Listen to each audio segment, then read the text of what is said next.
차라리 일본에다가 오모테산도에다가 그런데 명수홍은 오모테산도에 가지 않으셨습니다. 하지만 긴자에는 다녀가셨죠.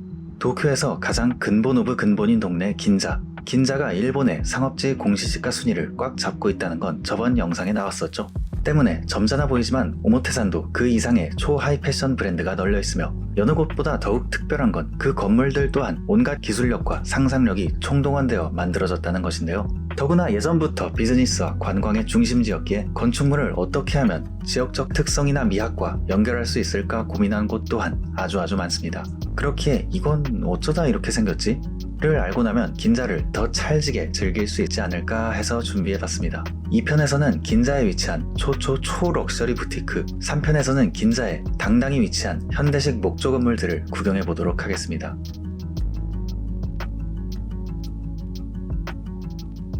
이번 영상의 동선은 1편의 마지막 부분과 이어지는데요. 저번 영상에서는 도쿄역에서 시작해서 마루노우치를 지나 긴자까지 넘어왔었죠. 그 마지막 장소였던 마로니에 게이트 긴자의 바로 맞은편에 독특하게 생긴 건물을 구경할 수 있습니다. 이곳은 일본에서 예물로 주로 쓰이는 주얼리 브랜드 미키모토의 긴자 2호점으로 딱 봐도 특이하게 생긴 이곳은 만들어낸 방법 또한 특이한데요. 일반적으로 건물을 지어 올릴 때 먼저 뼈대를 한 층씩 쌓아 올리고 살을 붙이는 방식을 취할 텐데요. 하지만 여기는 내벽과 외벽이 되는 스킨 2장을 세우고 그 사이에 콘크리트를 부어서 굳혀낸 것이라고 합니다. 과자로 예를 들면 일반 빼빼로와 누드 빼빼로의 차이라고 할 수 있을 것입니다. 군데군데 구멍이 숭숭 뚫린 이 외벽들 자체가 구조체로서 건물을 지탱하고 있으며 구조체 사이사이로 자연스럽게 형성된 창들이 밤이 되면 보석마냥 빛나며 독특한 외관을 보여주고 있습니다. 여기에서 오모테산도 편을 주의 깊게 보신 분들이라면 한 군데 생각나시는 곳이 있을 것입니다. 바로 같은 건축가가 담당한 구 토즈 오모테산도, 현 보테가 베네타 오모테산도로 건물 앞에 가로수에서 영감을 얻어 나뭇가지를 형상화한 구조체를 갖고 있는 건물인데요. 미키모토 긴자 또한 이와 마찬가지로 엘베나 계단을 제외하고는 그 어떤 반복적인 기둥도 찾아볼 수 없는 곳이었습니다. 그런데 말입니다. 방금 것보다 조금 답답해 보이는 느낌도 들지 않나요? 사실 이게 이 동네를 비롯한 여느 중심 상권에서 쉽게 볼 수 있는 스타일의 건물은 아닌데요. 왜냐하면 그곳들은 대체로 입구를 중심으로 저층부에 거대한 유리벽을 둔 큰 쇼케이스 같은 느낌의 건물들이 많기 때문이죠. 이는 빛나는 보석 상자라는 건물의 컨셉과 브랜드의 성격으로 미루어 보아 유동인구가 많은 번잡한 긴자의 길거리와 적당한 단절감을 둬서 프라이빗하면서도 넓고 쾌적한 매장 경험을 위함은 아닐까 생각되는 곳이었습니다. 이게 2005년에 지어졌으니까 지금에야 더 특이한 건물들이 이미 많이 생겼지만 그 당시의 시인성은 정말 엄청났을 것 같지 않나요? 예물로 주로 쓰인다는데 저도 언젠가는 여기까지 하겠습니다. 너무 깜빡이는데.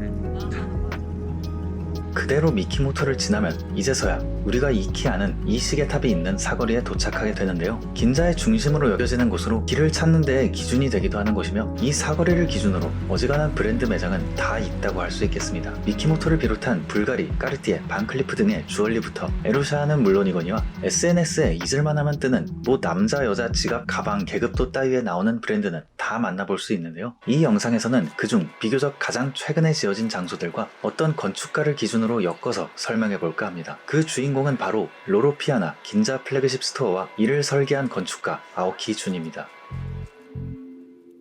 아오키 준은 한국에서는 안도 타다오나 사나 등에 비해 대중적인 인지도가 부족하지만 그 또한 그만의 독특한 영역과 작업 스타일을 구축한 것으로 평가를 받고 있는데요. 특히 그는 프랑스의 럭셔리 브랜드 루이비통이 러브콜을 보내 일본을 비롯한 세계 각지의 루이비통 매장 디자인을 담당하기도 했습니다. 긴자에 위치한 두 군데의 루이비통 또한 모두 아오키 준의 손에서 태어난 곳인데요. 럭셔리 브랜드의 경우 특히 여러 매장에서 통일된 경험을 주거나 브랜드의 개성을 바깥으로 강하게 드러내기 위해 건물의 외관에 브랜드의 DNA가 한눈에 담긴 형태를 빚거나 시그니처 패턴을 직접적으로 사용하는 곳이 많습니다. 그중 하나인 루이비통 마츠야 긴자 스토어 또한 낮에는 격자 무늬의 다미의 패턴으로 된 벽을 연출하지만 거리가 어두워지면 조명을 이용해 모노그램 패턴이 드러나는 아주 간단명료한 방법으로 보행자들의 시선을 사로잡고 있죠. 여담으로 몇 년 전부터 고가의 패션하우스들이 로고를 정자체로 바꾸는 것 또한 이러한 패턴화를 쉽게 하기 위함이기도 하죠. 그런데 말입니다.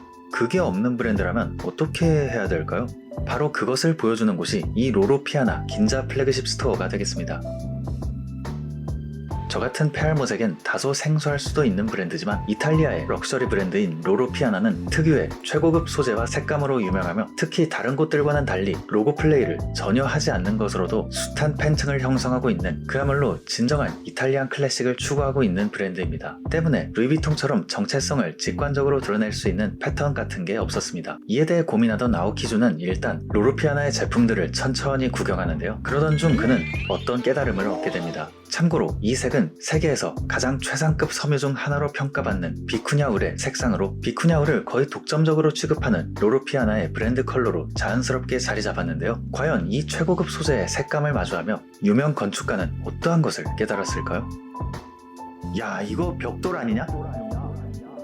무려 벽돌의 색깔과 비슷하다고 했다고 하네요. 듣고 나니 그렇게 보이는 것 같기도 한데 물론 단순히 이런 평에서 그치지 않고 벽돌색이라는 의외의 정말 의외의 신박한 공통점에서 출발하여 건축물의 단단한 물성에서 섬유의 극도로 부드럽고 매끄러운 터치를 표현하고 싶었다고 합니다. 때문에 아래쪽에 비쿠냐 울색으로 칠해진 루버가 나열된 직선적인 파사드가 위로 갈수록 흩날리는 스카프의 끝자락 같은 느낌으로 변하고 있죠. 이게 발상 자체는 상당히 단순하지만 저는 이 건축가의 진정한 무기는 이 색을 벽돌로 보고 그걸 여기까지 연결시킨 이러한 종잡을 수 없는 발상력이라고 생각하는데요.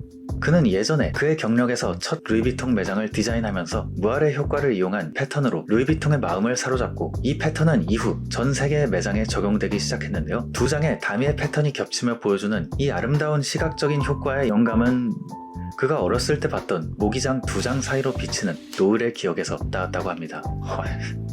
그리고 긴자에 있는 또 하나의 루이비통 매장의 외벽 또한 모네의 그림에서 영감을 얻어 인상주의의 아름다움을 건축물에 완벽히 투영시켰죠. 심지어 진짜 인상주의 그림들처럼 세밀한 유리 가공을 통해 빛의 성질을 포착하여 각도에 따라 입체적으로 변하는 아름다운 물결 패턴을 만들어냈습니다. 이렇게 보통 사람이라면 그냥 지나칠 만한 혹은 단편적인 기억에 그칠 수도 있는 것들, 더 나아가면 일상의 모든 것들로부터 항상 영감을 얻을 만큼 남다른 시각을 갖고 있으며 이를 자신의 작업에 완벽하게 적용시킨다는 게 이게 말이야 쉽지만 정말 대단한 능력이라고 생각하거든요. 그래서인지 그는 공개된 인터뷰에서 항상 자신과 다른 분야의 이야기나 다양한 색다른 경험의 중요성을 강조하고 있기도 하고요. TMI로 제가 건축물 구경을 다니기 시작한 것도 이분이 하신 말씀들의 영향이 정말 큰 비중을 차지하고 있습니다.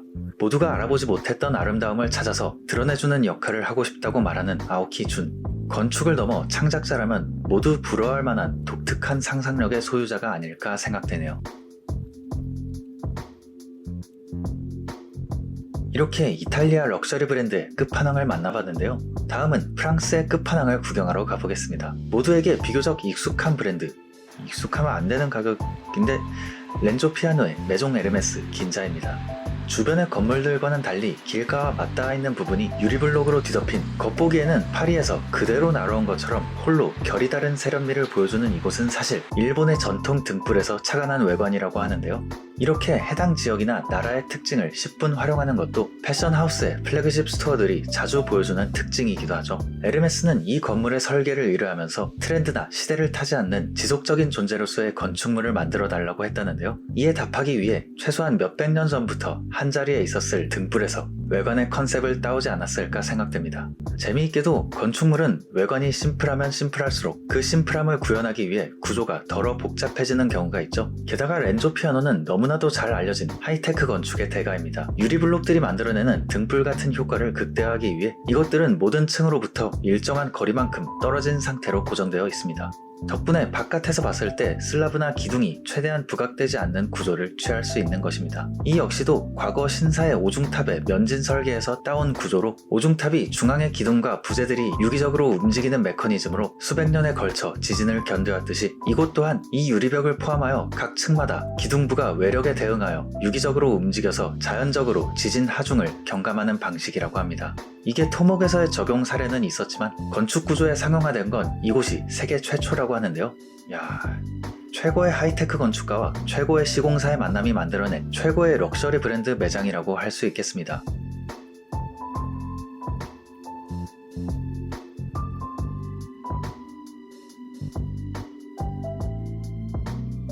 이제 에르메스를 빠져나와 다음 장소로 가볼 텐데요.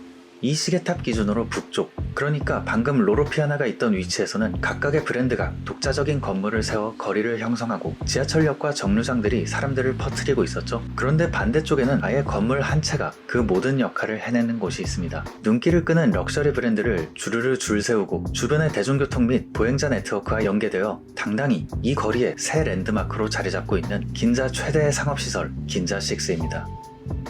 굳이 비교하자면 더 현대 서울과 비슷한 근래에 생긴 일본의 가장 핫한 대규모 상업시설인데요. 이전에 여러 건물이 중구난방으로 있던 큰 면적을 재건축을 통해 하나의 건물로 깔끔하게 통합시킨 곳인데요. 하지만 땅값이 비싼 긴자 거리이기에 더더욱 대로변에 접한 1층 매장들에게는 독립적인 개성을 가진 파사드를 부여해야 했습니다. 그러면서도 이 거리가 기존에 갖고 있던 환경을 최대한 건드리지 않기를 원했죠. 이걸 해결하기 위해 건축가 다니구치 요시오는 일본의 전통 출입문 간판 구조인 히사시와 노렌에서 영감을 얻어 상층부는 수평적인 처마 구조로 통일성을 주되 저층부는 여기에 걸린 노렌들처럼 개별적인 개성을 드러내도록 제안했다고 합니다. 다양한 목적으로 이 공간을 찾는 모든 사람들을 환대한다는 전통적인 컨셉을 가짐과 동시에 그리고 두 블록을 하나로 통합하면서도 그 사이를 지나는 골목길들을 그대로 유지하기 위해 가운데에 터널을 뚫어서 인근 보행자들이 기존과 같이 이동할 수 있도록 하였죠. 여러모로 일본스럽고 긴자와 어울리는 컨셉이라고 생각되네요. 로고를 담당한 디자이너 하라켄야의 인터뷰에서도 이러한 수평 구조에 대해 힌트를 얻을 수 있는데요. 그가 긴자에서 주목한 것은 여느 동네와는 달리 정갈한 축성을 가진 토지 구역으로 나뉘어 있다는 것이었고 이것이 자연스럽게 긴자6의 브랜드 아이덴티티가 되었다고 말하죠. 이 수평 처마들은 스테인리스 스틸로 마감되어 있어서 야간에는 주변의 빛을 받아 아래에서 봤을 때 간접광을 통해 건물에 통일감을 주며 예사롭지 않은 화려함을 연출합니다. 그리고 더욱 화려한 아래의 노랜들을 차지한 것은 6개의 하이패션 브랜드로 파사드 디자인에 참여한 디자이너나 건축가들의 라인업만 봐도 어마어마한데요. 로고를 담당한 하라켄야를 시작으로 그웨나엘 니콜라스나 데이빗 치퍼필드, 피에르 파올로 피치올리, 피터 마리노, 다니구치 요시오 등이 있으며 내부 공용 공간의 인테리어 또한 팬디 매장을 디자인한 그웨나엘 니콜라스의 디자인으로 그는 환대라는 공간의 컨셉에 맞춰 여러가지 전통 무늬를 기반으로 일본의 에센스를 넣고 싶었다고 하는데요. 때문에 곳곳에 다양한 무늬들이 현대적으로 이식되어 있으며 이러한 변주들이 넓은 공간을 지루하지 않도록 가득히 채우고 있었습니다. 그중 하이라이트는 중앙의 천장에 위치한 설치미술로 이렇게 매번 기간별로 거대한 설치미술들이 장식되어 건물의 스케일을 유감없이 뽐내고 있지만 반면에 매장 쪽의 배치는 군데군데 지그재그로 틀어서 넓고 네모난 쇼핑몰이 가지는 특유의 대형마트 같은 공간감을 없애고 마치 긴자 뒤편의 골목길을 이리저리 걷는 느낌이 나도록 했다고 하네요. 앞서 말했듯 골목길 테마는 긴자6를 관통하는 개념이기도 하죠. 역시 천재들의 인사이트란 서로 통하는 게 있는 것 같습니다. 어쨌든 이제는 존재 자체만으로도 명소가 되는 스타야와 스타벅스의 조합은 물론이고 일본 특유의 정말 다양한 카테고리의 오프라인 매장들을 구경할 수 있는 곳이라 딱히 뭘 사지 않아도 신기한 게 많은 곳이었습니다. 칼을 팔고 호리병을 파는데 어떻게 여기에서 생존을... 더현대도 칼은 안 팔죠 아마? 물론 더현대 쪽이 규모도 더 크고 훨씬 쾌적하다고 생각하지만 그건 워낙에 더현대 서울 규모가 역대급인 것도 있고 일본에서 그것도 긴자에서 이 정도 규모의 오프라인 몰을 보는 것 또한 흔치 않기 때문에 꼭 들러서 구경해보시면 좋겠습니다. 이렇게 이번에는 긴자 거리를 형성하고 있는 하이패션 브랜드의 건축물들을 돌아봤는데요. 대체로 철근, 콘크리트, 유리나 대리석 등 차가운 성질의 소재가 가득한 동네지만 의외로 인테리어에 나무를 주로 이용하거나 심지어 구조 자체를 목재로 만든 빌딩들 또한 긴자에서 어렵지 않게 찾아볼 수 있는데요. 이는 다음 영상에서 본격적으로 구경해보도록 하겠습니다. 이번에 준비한 영상은 여기까지입니다. 끝까지 시청해주셔서 감사합니다. 프로바스 X였습니다.